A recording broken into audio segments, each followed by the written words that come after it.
Hi, boys and girls. I hope you're having a great day. Today, for our small group, we are going to read The Gingerbread Baby. Okay, we're going to read The Gingerbread Baby, and then we're going to do an activity with it after. So, The Gingerbread Baby is by Gingerbread, and because there's only one name, that means she's the author and the illustrator. She draws the pictures and writes the words. It was cold outside. It was warm inside. A fine day for gingerbread, Maddie thought. Maddie's mother put the big blue bowl on the table and lit the stove. Maddie took down a worn-looking cookbook with old-fashioned writing on the cover, and he opened it up to the page that said Gingerbread Boy. They measured and mixed, and Maddie rolled the dough into the shape of a gingerbread boy, and they popped him into the oven. Bake a full 8 minutes, no more and no less, and do not peek, the recipe read. Maddie listened to the clock. Tick-tock, tick, 1 minute, 2 minutes, 3, 4, 5. Maddie couldn't wait any longer, so he opened the oven door to take a peek. And instead of a gingerbread boy, out jumped a gingerbread baby. He pranced around the big blue bowl. I'm the gingerbread baby, fresh from the pan. If you want me, catch me if you can. Maddie's mother reached for the gingerbread baby to put him back into the oven, but he ran all around the kitchen. The door opened and in came Maddie's father. "What's that delicious smell?" he asked as the gingerbread baby tumbled through his leg and outside into the yard. He ran by the tabby cat, and she twitched her tail and sprang at him. They rumbled and tumbled, but the gingerbread baby came out on top. He ran toward the garden wall, and the dog caught a whiff of tasty ginger and sniffed along behind him. But the gingerbread baby was halfway up when the dog caught up. He barked and barked as the gingerbread baby climbed over the wall. Who's next? Let's see who's coming next. Maddie was still inside, and he heard his mother and father yelling. He heard cat meowing and a dog barking, and he heard the gingerbread baby shouting, "Catch me if you can." Maddie opened up the worn-looking cookbook for the second time. Meanwhile, the gingerbread baby wheeled on down the path and into the barn. The goats looked up as he somersaulted across their backs. The last one tried to catch him, but the gingerbread baby was too fast. He's clever, isn't he?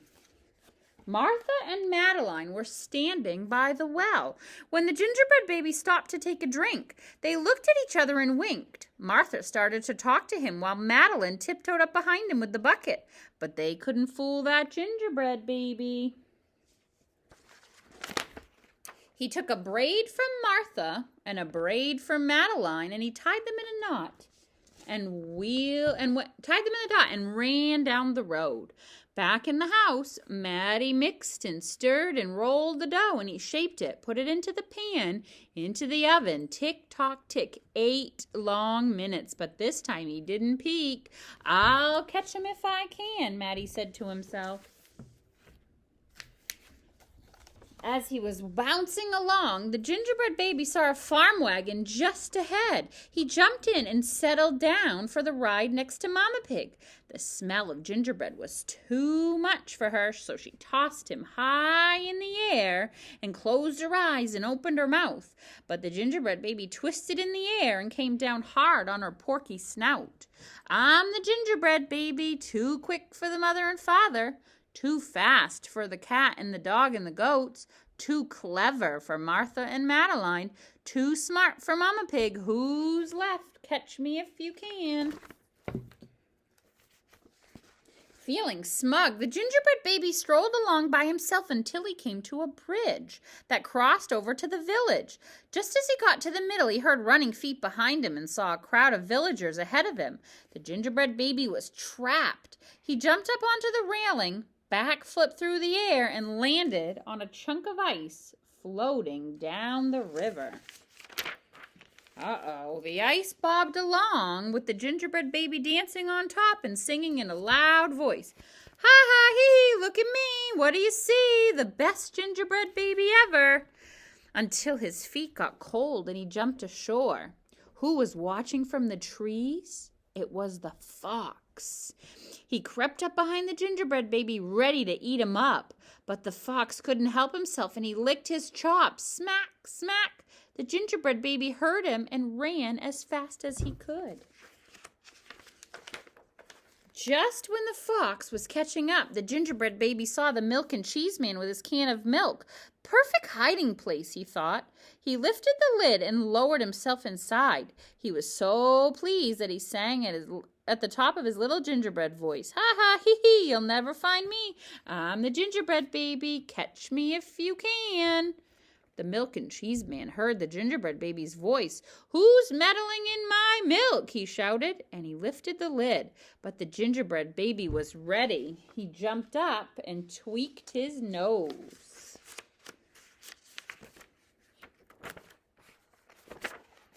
Now, the milk and cheese man, the fox, the villagers, the mama pig, Martha, Madeline, the bleeding goats, the barking dog, the meowing cat, and the father and mother were all after the gingerbread baby, and they were getting closer, and he knew it.